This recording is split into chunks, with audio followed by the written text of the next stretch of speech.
नमस्कार गुरुजनों, मैं राकेश वर्मा आप सभी का स्वागत करता हूं आपके अपने परिवार एसएन गुरुकुल पर। साथियों, सक्षमता परीक्षा फेज 2 का आवेदन की प्रक्रिया चल रही है, लेकिन बहुत ऐसे सवाल हैं जिसका जवाब हमें मिल नहीं पा रहा है। आप सभी को यह महसूस भी हो रहा होगा, एहसास भी हो रहा होगा कि फेज 1 के दरमियान शिक्षा विभाग जो है बार-बार पल-पल की खबरें जो है रिलीज कर रही थी प्रेस नोट्स के माध्यम से। लेकिन फेज 2 के दरमियान ऐसा कुछ भी नहीं है।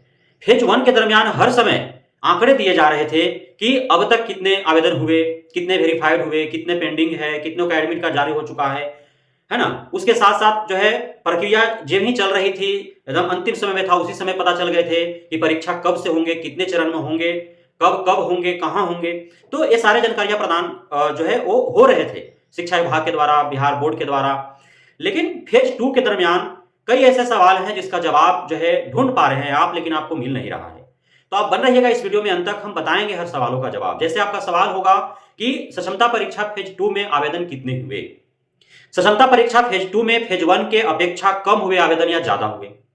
आखिर अंतिम समय में तिथि बढ़ा क्यों दी गई? एडमिट कार्ड जारी हो रहे हैं अथवा नहीं, डाउनलोड हो रहा है अथवा नहीं? परीक्षा कब से होगा? कितने चरण में होगा? कहाँ-कहाँ होंगे? किन-किन जिलों में सेंटर दिए जाएंगे? और उसके बाद आखिरी सवाल आपके ज़हन में यह आता होगा कि आखिर सक्षमता परीक्षा फेज 2 के प्रति नियोजित शिक्षकों के साथ-साथ शिक्षा विभाग और बीएसईबी की इतनी उदासीनता क्यों है? क्या सक्षमता परीक्षा को लेकर के एससीएस के पाठक के चालबाजी जो है वह नियोजित शिक्षकों के द्वारा समझा जा चुका है? तो ये सारी चीज़ों पर हम चर्चा करेंगे। गुरुजनों, अब सवाल यह है कि आवेदन कितने हुए? तो जिस प्रकार से फेज 1 की आंकड़े हर हफ्ते रिलीज की जा रही थी, उस प्रकार तो अभी तक जो है देखने को नहीं मिला कि कहीं जो है आंकड़े एकदम सटीक दिए गए हों। लेकिन शिक्षा विभाग और बिहार बोर्ड के द्वारा आंकड़ों को लेकर के क्षमता परीक्षा फेज 2 के प्रति उदासीनता जो देखने को मिल रही है, आंकड़े रिलीज नहीं हो रहे हैं, तो इससे साफ जाहिर होता है कि बहुत ज्यादा इंटरेस्ट नहीं दिखाया जा रहा है नियोजित शिक्षकों के द्वारा क्षमता परीक्षा देने हेतु। इसलिए कि फेज 1 के समय जो है काफी कुछ असमंजस थे, डर भी था। लेकिन फेज 2 के समय ना कोई असमंजस रहा, ना कोई डर, सारे कुछ क्लियर हो चुके हैं। माननीय हाई कोर्ट जो है इस पर अपना ऑब्जर्वेशन दे चुका है, बिहार शिक्षक एकता मंच जो है उसका विश्लेषण कर चुकी है। लगभग 90% जो नियोजित शिक्षक संघ संगठन के नेतृत्वकर्ता हैं वे क्षमता परीक्षा के विरोध में हैं और वे अपना दलील भी दे रहे हैं। आरटी एक्ट 2009 और माननीय हाईकोर्ट का ऑब्जर्वेशन का हवाला देते हुए वो सारी बातें आपको बता रहे हैं कि नियोजित शिक्षक ही रहने से कितना फायदा है और विशिष्ट शिक्षक बनने से कौन कौन से नुकसान हो सकती है। साथ ही चूंकि आप सभी को अज्ञात हो चुका है कि नियोजित शिक्षक के रूप में आप जो है कार्यरत रह सकते हैं, क्षमता परीक्षा फेल हो जाएंगे, नहीं देंगे तो आपको निकाला नहीं जाएगा नौकरी से। तो इसलिए भी अब जिनका अत्यधिक उम्र हो चुका है, अब 2-4 साल, 5 साल, 6 महीना, 18 महीना, 24 महीना में जो रिटायर करेंगे, तो क्षमता परीक्षा दे करके फिर वो जिला बदर होना क्यों चाहेंगे? क्योंकि स्थानांतरण तो हो ही जा रहा है। कम अंक आएगा तो उसमें भी कौन सा जिला में फेंक दिया जाएगा वो किसी को कहना जो है मुश्किल है। तो इसलिए जो है उदासीनता है, क्योंकि अब उनकी पेमेंट भी तो जो नियोजित शिक्षक जो प्रौढ़ है, पुराने हैं, तो उनका पेमेंट भी 50,000 के इर्द गिर्द है। किसी का 44, किसी का 48, किसी का 50, उससे भी अधिक है। नियोजित शिक्षकों की मैं बातों कर रहा हूं, 50,000 या उससे भी अधिक है। तो फिर वो क्यों जिला बदर होंगे? विशिष्ट शिक्षक 2-4 साल, 5 साल के लिए बन ही जाएंगे तो कौन सा विशेष फायदा हो जाएगा? उनको जो है एनपीएस के तहत बहुत ज्यादा पेंशन तो भी नहीं मिल पाएगा, उनका खैनी पीढ़ी का भी तो खर्च नहीं निकल पाएगा उनका, तो क्यों लाभ क्या मिलेंगे? ईपीएफ में पैसा कट ही रहा है, भविष्य निधि में जा रहा है, वो पैसा उनको रिटायरमेंट के बाद मिलेंगे ही, जो उनका भविष्य निधि में जा रहा है पैसा। तो क्यों आखिर? तो इसलिए उदासीनता है। दूसरी बात कि सक्षमता परीक्षा फेज 2 में जो आवेदन हुए अब तक फेज 1 की अपेक्षा कम है या ज्यादा है? तो जब एक्चुअल आंकड़ा नहीं आ पाया है तो कैसे कहा जा सकता है? लेकिन इतना तो तय है कि जब आंकड़े नहीं आ रहे हैं तो जरूर ही क्षमता परीक्षा 1 की अपेक्षा 2 में कम आवेदन हुए होंगे, क्योंकि सभी को जो पास हो गए, जो फेल हो गए, जो नहीं दे पाए, जो आवेदन करके भी नहीं परीक्षा में बैठे, उन सभी को पुनः जो है आमंत्रित किया गया है। तो दोबारा भी परीक्षा देने के लिए, चूंकि होम डिस्ट्रिक्ट तो लगभग लोगों को मिल ही चुका है, जैसा कि शिक्षा विभाग और बीएसईबी का दावा है। हालांकि दावा काफी हद तक जो है सत्य है, कुछ जो है झूठे दावे भी हैं, लेकिन लगभग लोगों को मान लीजिए 90% या उससे अत्यधिक जो है 92% कहना है बीएसईबी का, उनको होम डिस्ट्रिक्ट मिल गया है फर्स्ट चॉइस, बाकी को सेकंड चॉइस, थर्ड चॉइस मिला है। तो 90% 92% मिला है। यदि पीएसबी कर रहा है तो 75-80% लोगों को जरूर मिला होगा होम डिस्ट्रिक्ट। तो होम डिस्ट्रिक्ट जब उनको मिल ही चुका है तो फिर वह दोबारा परीक्षा क्यों देंगे 1100 रुपए जो है दे करके, साथ ही इतना भीषण गर्मी में वो क्यों जाएंगे यात्रा करके परीक्षा देने के लिए? सीधी सी बात है, तो नहीं देंगे ना। 1,87,000 जो पास हुए उसमें से मान लीजिए 1.5 लाख लोगों को, यदि 1.5 लाख शिक्षक शिक्षिकाओं के उनका होम डिस्ट्रिक्ट मिल चुका है तो वे 1.5 लाख दोबारा क्यों 1100 पेमेंट देंगे? फिर भीषण गर्मी में, तपती धूप में, इतना तेज जो लहरें चल रही हैं इसको झेलते हुए, खुद के शरीर को झुलसाते हुए, इतने परेशानियों कठिनाइयों का सामना करते हुए, और क्यों सैकड़ों किलोमीटर दूरी तय करके हजारों रुपए खर्च करके वे जो है परीक्षा देने की तोहमत उठाएंगे? सीधी सी बात है, तो नहीं देंगे ना।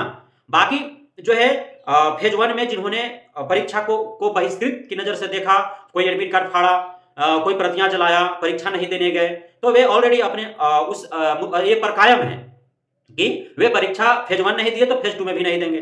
फेज 1 में जब नहीं डरे, जब एसएसके के पाठक जो है उनको निकालने तक का जो है उन्होंने पत्रांक जारी कर दिया था, बावजूद इसके जब वो नहीं डरे, नहीं आवेदन किए, आवेदन करके भी एडमिट कार्ड फाड़ दिए, नहीं परीक्षा दिए, तो फेज 2 में क्यों देंगे? क्योंकि बहुत कुछ क्लियर हो चुका है कि नियमित के जैसे नियोजित शिक्षकों को भी लाभ काफी हद तक दिए जाएंगे। कुछ जो है वो जो है बिहार शिक्षक एकता मंच कह रही है कि हम लड़के ले ही लेंगे सरकार से, और सरकार दे भी देगी उम्मीदतः, जैसा कि अनुमान है, जिस प्रकार से आरटीई एक्ट में जिक्र है और माननीय हाईकोर्ट का ऑब्जर्वेशन है, तो मजबूरन जो है सरकार को देने पड़ेंगे। लेकिन अभी चूंकि क्षमता परीक्षा चल रहा है, इसी बीच में यदि सरकार उसका घोषणा कर देती है, और अभी घोषणा कर भी नहीं सकती है क्योंकि लोकसभा का चुनाव चल रहा है, तो घोषणा लोकसभा के चुनाव बाद ही होंगे।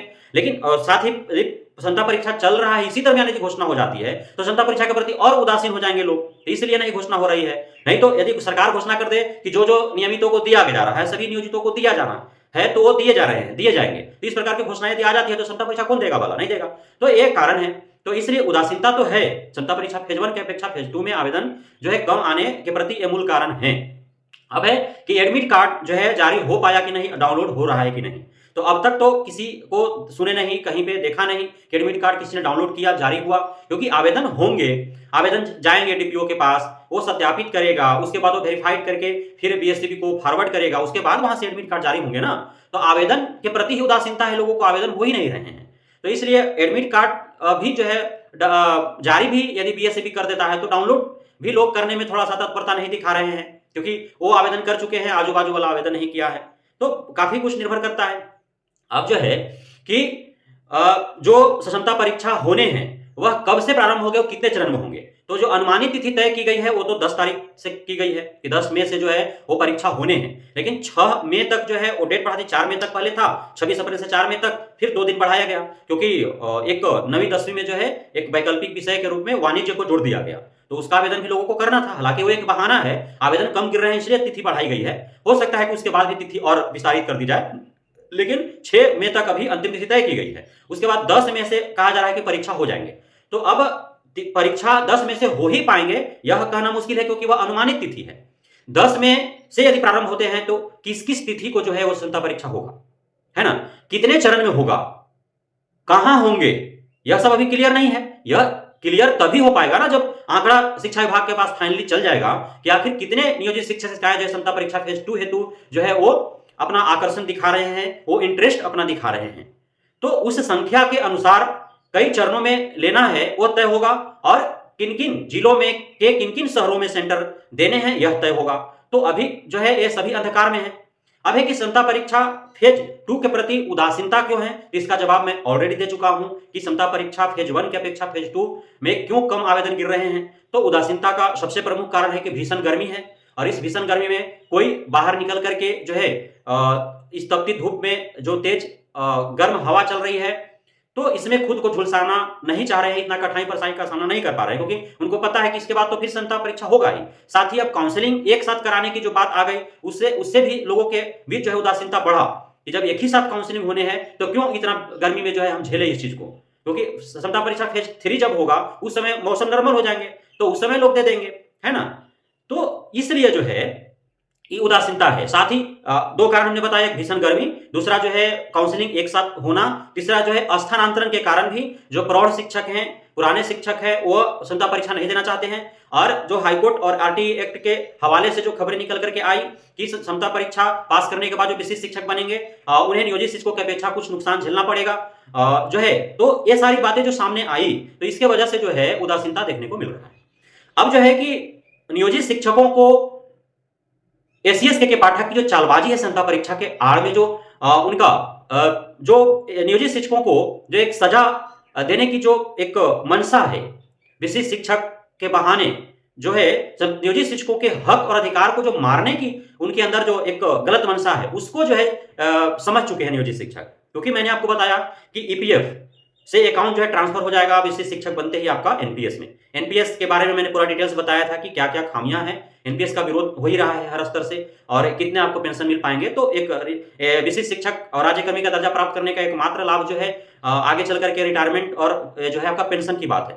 तो नियोजित शिक्षक में जो है भविष्य निधि में पैसा जमा हो रहा है वो आपको मिलेगा रिटायरमेंट के बाद। अन्य जो आपको नौकरी में रहते हुए जो आपका है कार्य अनुभव के आधार पर आपका जो है पदोन्नति और वेतन वृद्धि, उसके बाद आपका ग्रेजुएटी है, ग्रुप लाइफ इंश्योरेंस है, साथ ही अन्य प्रकार के जो DA, TA, home allowance, medical allowances हैं, इस प्रकार से वेतन संरक्षण है, साथ ही सेवा निरंतरता है। तो ये सारे लाभ आपको तो नियोजित रहते हुए मिल ही रहा है ना। अब विशिष्ट शिक्षक बन जाने के बाद सेवा निरंतरता का लाभ मिल पाएगा अथवा नहीं, कार्य अनुभव के आधार पर जो है आपको विशेष लाभ जो पदोन्नति और वेतन वृद्धि का है वो मिल पाएगा अथवा नहीं, यह जो है स्पष्ट नहीं है बिहार विशिष्ट शिक्षक नियमावली 2023 के अंदर।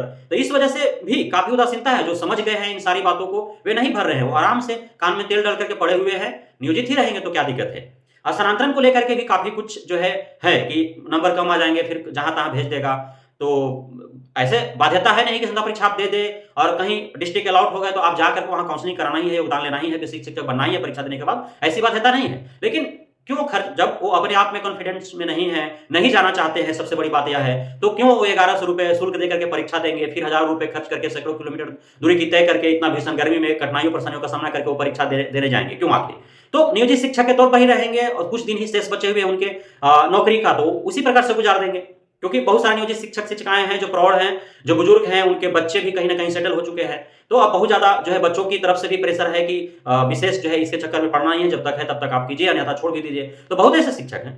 तो काफी कुछ जो है वह खुल करके अब सामने आने के कारण नियोजित शिक्षकों के तरफ से जो है उदासीनता दिखाई जा रही है। विशेष जो आंकड़े आएंगे निकल करके शिक्षा विभाग और बीएससीबी के द्वारा, तो हम यथाशीघ्र जो है और बेहद ही सही, सटीक और ससमय आपके पास जो है लेकर के पहुंचने का प्रयास करूंगा। तब तक के लिए धन्यवाद आप सभी शिक्षक साथियों का हमारे साथ जुड़े रहने के लिए, बढ़ रहने के लिए, इतना प्यार देने के लिए, हम पे भरोसा बनाए रखने के लिए। जय हिंद।